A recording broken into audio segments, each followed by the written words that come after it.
Yo, what is good, everybody? It is your boy, Golden Falls, Golden What If, whatever you want to call me. And I'm back. I'm back with a brand new What If. Part 1 of What If Deku had a telekinesis quirk. And this has honestly been in the pocket for a long time. I just haven't really gotten around to it. But with that said, shout out to the boy Crown Fiend for the amazing thumbnail. Like I said before, it's either Crown or Exploit normally making my thumbnails. Every so often I'll make them, but that's if they don't have time to do so. But they're pretty good at it, so I kind of have them help me out. So shout out to them. I appreciate that, of course, as always, and I appreciate all y'all's support as always as well. I'm not gonna waste that much more of your time, and we're gonna get into part 1 of What If Deku had a telekinesis quirk. Let's get it.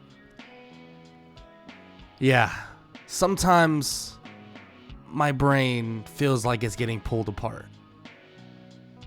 Sometimes I question this quirk that was gifted to me by whatever God is up there. Even though it got me to the place that I am in, how badly did I really want to go through it? The pain, the suffering. Sometimes it felt like my brain was splitting apart and I had to reconjoin them back together. Sometimes it felt like my whole body was ripping from itself and I was able to pull it back together. I don't know. That's a lot to process, a lot to think about. But I guess we'll have to bring it back to the day that it all began. The day I learned about my quirk. Izuku Midoriya was just so young when he learned about what his quirk would be. Very similar to his mother's, but far more powerful. At the age of 4, you learn that your quirk was so powerful that you could pull people apart if you weren't careful. Izuku at that young age would begin to get headaches, body straining, and he would get a lot of pain overall. He wouldn't understand it, wouldn't know how to control it.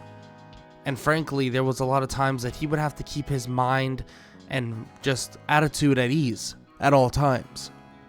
Because if he didn't, let's just say his mind would split in two. Far different than you could possibly imagine. The doctor would explain that this quirk is powerful, something they've never seen before. Yes, they've seen levitation type of quirks. Yes, they've seen people be able to move things with their minds, with their hands, with their anything. But this is different. Deep rooted in Izuku's body. This is far different. Very powerful, even at a young age. They don't even know how strong it would become when he's older. But Izuku has one thing in mind, and one thing only. Can he be like All Might? That's what he's always wanted, what he still wants. All he can think about is All Might, All Might, All Might. Can he be the next All Might? Now that's what every kid ever wanted. Every kid always wanted. They want to be the next symbol of peace. Some maybe for the money, some maybe for the glory. Izuku just wants to save one. Save one person. That's what he feels like. He'll save one person even if it means his life would be gone in an instant. But he wants to save as many as possible before it's all over with. This is how he feels at a young age. So when he's gifted a powerful quirk, there's optimism in the boy's eyes. Optimism that he can learn how to adapt, learn how to utilize this quirk. But it all starts with his emotions. He's told repeatedly by his mother and even the doctor that his emotions need to stay in check. Calm, focused. Do not let your mind slip. Because if it does, bad things could happen. And he's told this throughout his young age. Even the people around him all adjusted to Izuku. Frankly, it's just one of those things. Izuku knew what he had to do, knew what he had to go through, so he knew that he had to surround himself with people that would be calm, relaxing, not irritable, wouldn't bully him, so on and so forth, distancing himself from many people as soon as possible.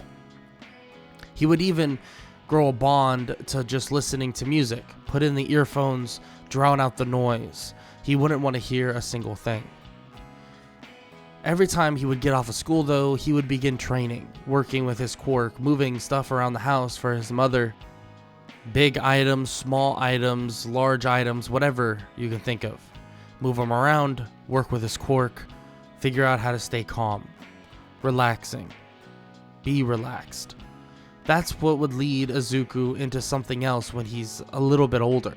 8 to 9 years old, Izuku would get into meditation on the regard of his mother.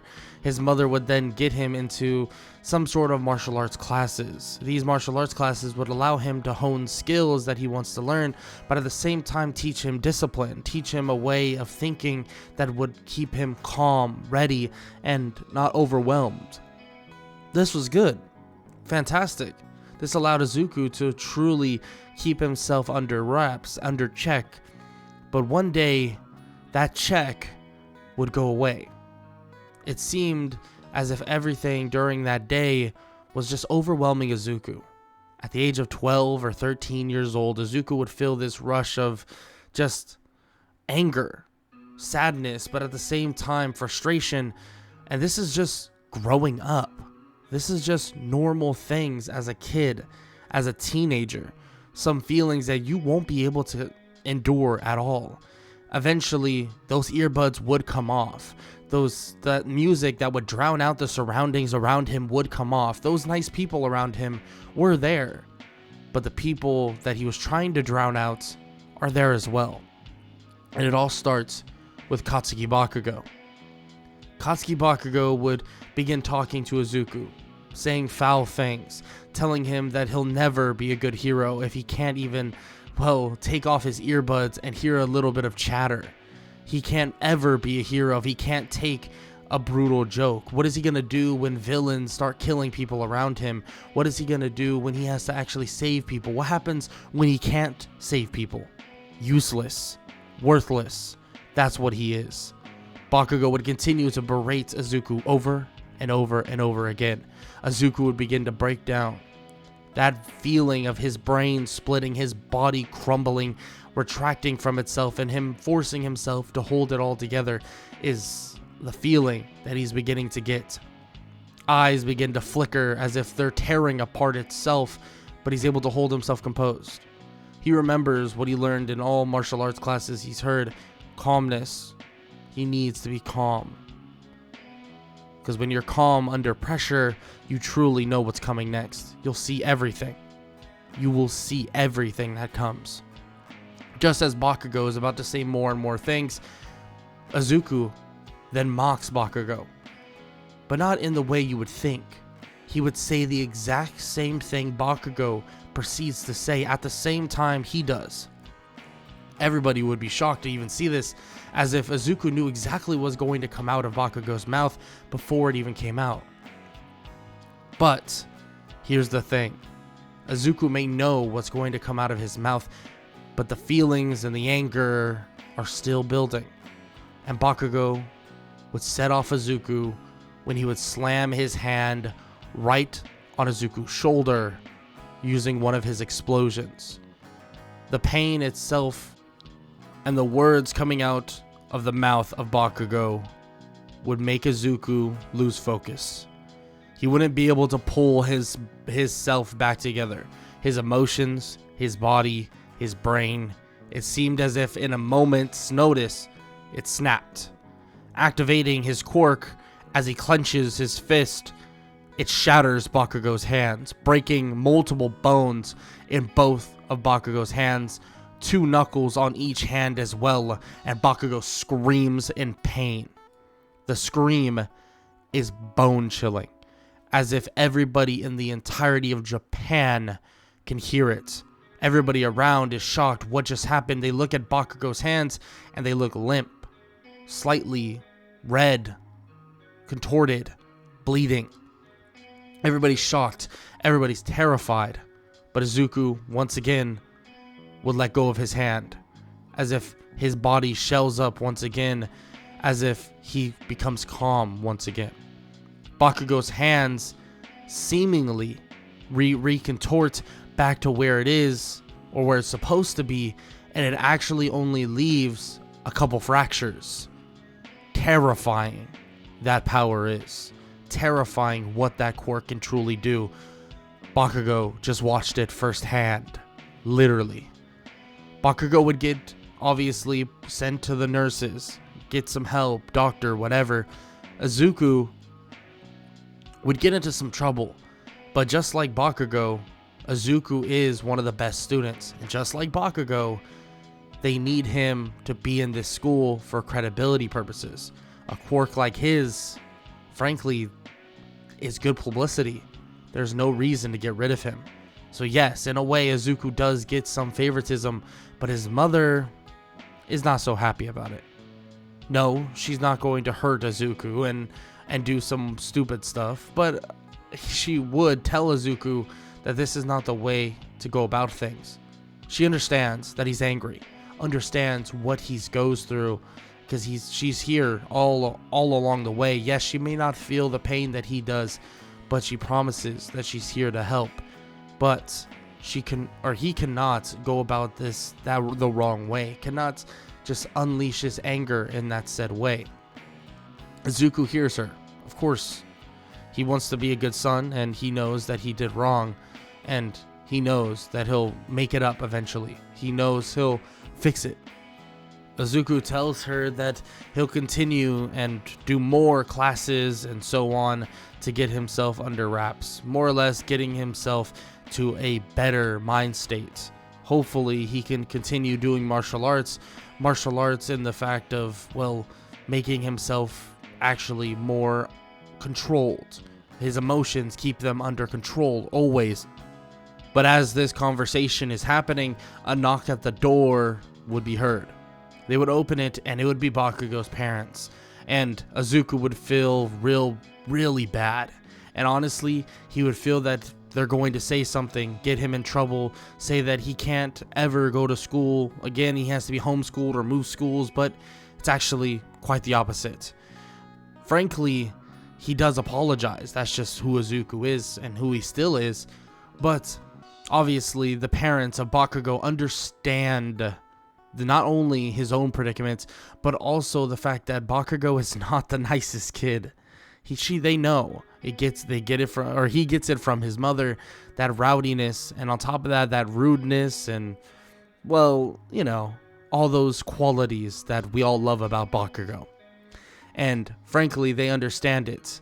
They just wish he didn't, break his hands.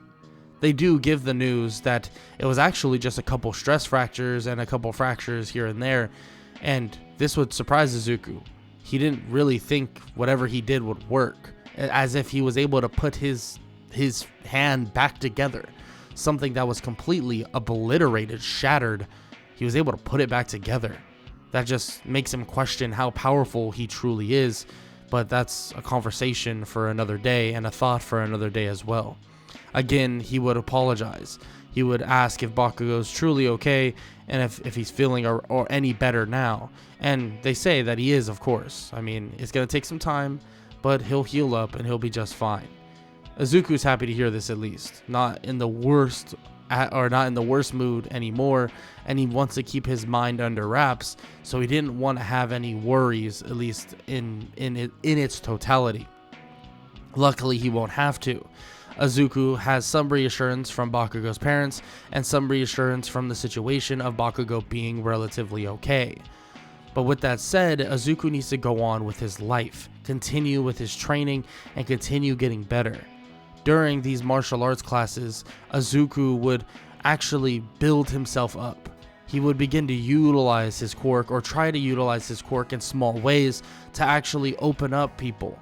Give himself openings when fighting. If that means during karate classes, jujitsu classes, whatever, he wants to open himself up or open other people up to counterattacks. So just like in regular boxing, if someone overextends, they may be open for a check left hook. It's like that. But Izuku is able to utilize his quirk to give himself subtle openings. He's able to utilize it in very small and precise ways. And in doing this, it gives him the opening he needs to capitalize on the weaknesses of his opponents. Now this is majorly beneficial just for regular fighting or regular training. On top of that, it means he doesn't have to utilize his quirk to such extreme. He may eventually have the power, or maybe he does now, to collapse buildings entirely. But he doesn't want to utilize that type of power all the time. He has no idea what it will do to his body, no idea what it will do to his mind state. These are all question marks for him. So he doesn't want to overutilize and deal with the consequences far later. With that said, the time is now approaching. The time that would lead up to him trying for UA. It would finally be years down the line. About 14 or 15 years old, Izuku would be sitting in his classroom awaiting his teacher to speak about this so-called hero work, or that they shouldn't worry about normal jobs because he knows they all want to go down the hero route anyways.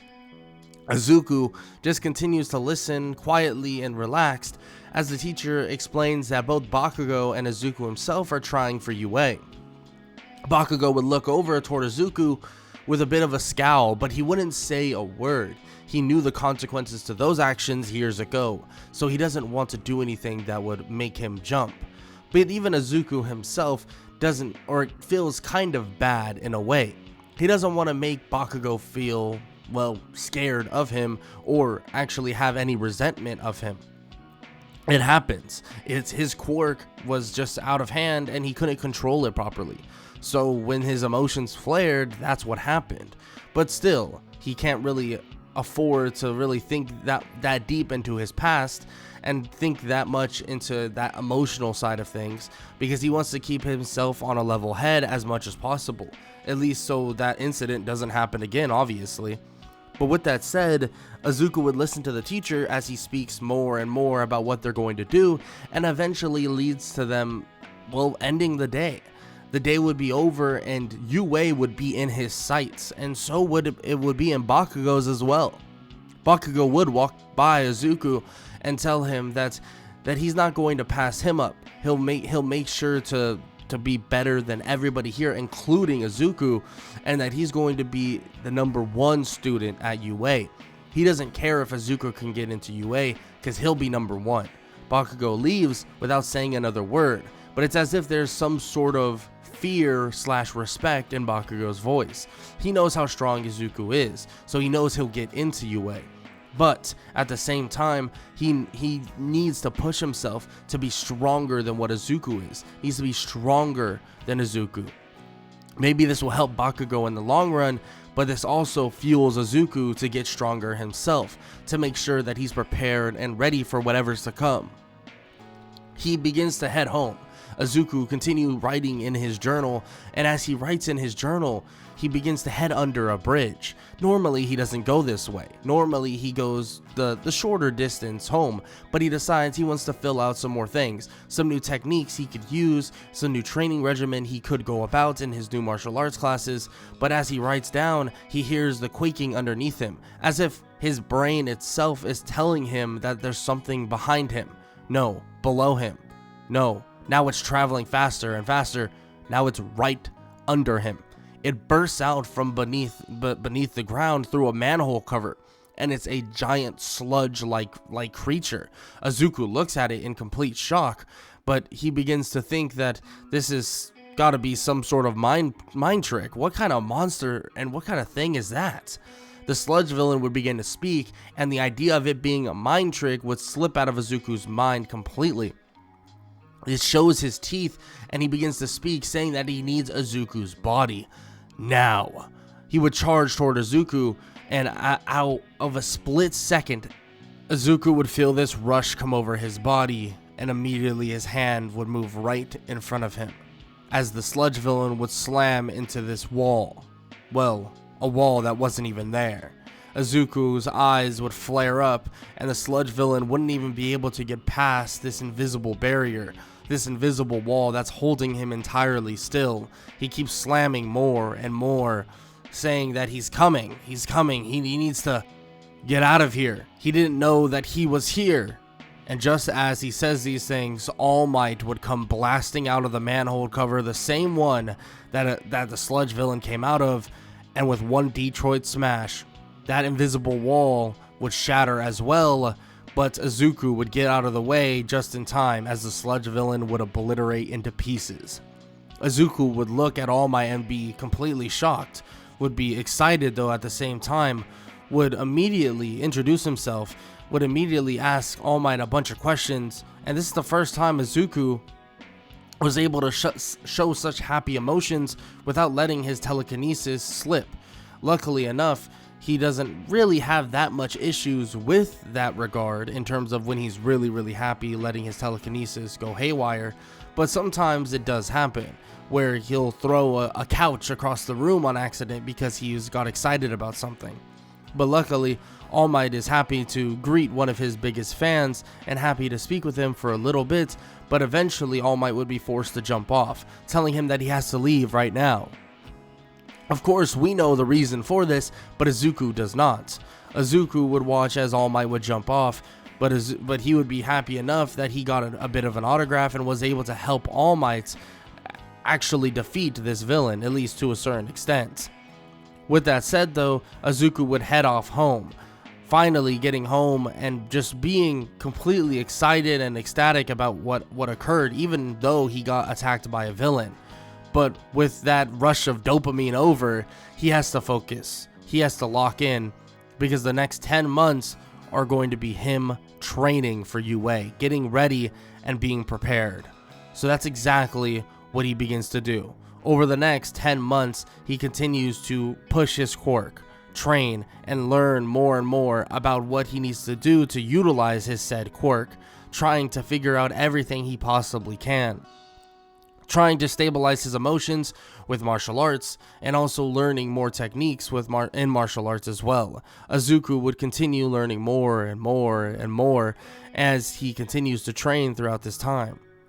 And he would begin to get ready for, well, this next stop. His next stop is UA. He needs to pass the entrance exam, and he wants to pass it with flying colors, so he wants to be completely and utterly ready for the time when the time comes. And Izuku makes it a statement that he will be ready, that he will be prepared, and that's exactly what he's doing. But toward the end of his training of the 10 months, he would begin to take it easy a little bit. He doesn't want to overtrain, overstep his own boundaries, and get himself hurt in the long run. So he continues to obviously work out and train and get ready, but he didn't want to overdo it, because if he overdoes it, he might actually see diminishing returns. So during the last month or so, he begins to kind of take a rest. He begins to take trips around Japan and around the cities that he's around, and continues to kind of take his time in relaxing, studying, and so on and so forth. But Izuku's never had a hard time studying. He's really never had a hard time doing anything at that. But during this time, he would be on a simple walk, a simple journey, and a simple trip. And during this, he would walk by a bit of an alleyway that he would hear some weird sounds. He would hear this young girl screaming for help, and he would immediately dart toward the area, as if his body would move on its own. When he arrives, it seems that this girl is more or less getting robbed. This villain seems to be trying to steal all her money, seeing that she has some expensive basically items on her, and on top of that, they know exactly who she is, coming from a wealthy family. Izuku would immediately dart over there, and as the villain was about to attack the young girl, it seems that a wall is put in front of him. He punches this so-called wall without even knowing it, and it shatters his hand. Izuku would appear in front of him as if he's just this demon, a demonic creature that out of nowhere appeared, and his eyes are glowing this majestic color. It's terrifying in a way. Izuku would push the man back toward the wall, and he would slam so hard that he would collapse to the ground. Izuku basically holds the man still, and it's terrifying. It's as if Izuku is more or less crushing this man's body, but it doesn't look any different. This man is just standing there, or sitting there, laying there in complete shock, in complete disbelief. Izuku would then throw him out of the alleyway as he grabs the girl and darts off, actually going extremely fast using his telekinesis, more or less to allow him to fly in a semi version of it. He's not necessarily actually flying, he's more like hovering, just at a really fast rate. So he's actually able to dart off pretty quick. He gets her to a safe space and asks if she's okay. She says that she is, but what did he do? That was insane. She's never seen something like that, and he looks just as young as her. Izuku says that's it's his quirk. It's just nothing to talk about, really. He tells her not to worry about it and just to get home safe. And she says that, well, luckily enough, it's actually right by where they are now. She points toward it, and it's this giant house. Izuku is pretty shocked, and she asks if he wants some tea or something that she can reward him with, but Izuku shakes his head, saying that it's completely fine. He is about to just leave because he doesn't want to be here any longer, especially because he doesn't want to get in trouble for what he just did, but she does stop him relatively quickly and asks for his name. He introduces himself as Izuku Midoriya, and she says that her name is Momo Yaoyorozu. She says that she hopes to see him at UA. I mean, it is the most famous hero school in Japan. Izuku smiles and says that she definitely will. He'll be going into the entrance exam relatively soon. He then darts off before anybody else can see what happened, and because frankly he doesn't really want to get in trouble. He's been told by his martial arts teachers that he has to be careful with his quirk, especially when he sees someone in need, because they know how he is. He jumps to the gun when someone needs help, and well, he'll jump to the gun whenever he has to. That's just how he is. But of course he would dart off, he would leave, and then now he would, well, make it back home. He would continue with his studying, continue getting ready, and he would think about that one moment, the moment that he saved that young girl. That was crazy. It felt like he had complete control over his telekinesis, as if the urge to save somebody, the want to save somebody, overtook him so much to the point that he wasn't afraid to overdo it. He wasn't afraid that he was going to lose control. It was kind of surreal for him. But that was a whole different scenario. He didn't know who that man was. He knew that the girl needed saving, and he made it quick and easy. He didn't think too much about it. He didn't think about what the man could have done if he didn't show up. He didn't think about anything other than the safety of her, which maybe that helped in the long run. Maybe keeping things simple helped. Izuku would have to keep this in mind later on, but that's not much to think about, at least at this moment. But now it is finally time. The UA entrance exam, the step for Izuku, the hurdle that he needs to jump to now become, or get the chance to become, a pro hero, is right in front of him. The UA entrance exam is soon to come, and when he approaches that said building, the towering, monstrous building, he would look at it in complete awe. The building itself would resonate with him, would tell him, show him exactly what he'll need to do, and as he walks in, he begins to just absorb it all, sees everybody around him, including Katsuki Bakugo. He would go right next to him, and Bakugo would tell him that they'll be seeing who's truly the best very, very soon. As they walk in and as they get settled, they begin to hear exactly what's going to happen and what's going on. More or less starting with, well, the written portion of the exam. But that's not what we're all here for. That's not what Izuku truly prepared for. What he prepared for was the UA entrance exam, practical exam. This is what matters, and this is what's going to show Izuku and everybody else exactly what he's made of. Will he be able to control his quirk properly, keep it under wraps, and prove to everybody that he is going to be a force to be reckoned with very, very soon in the hero scene?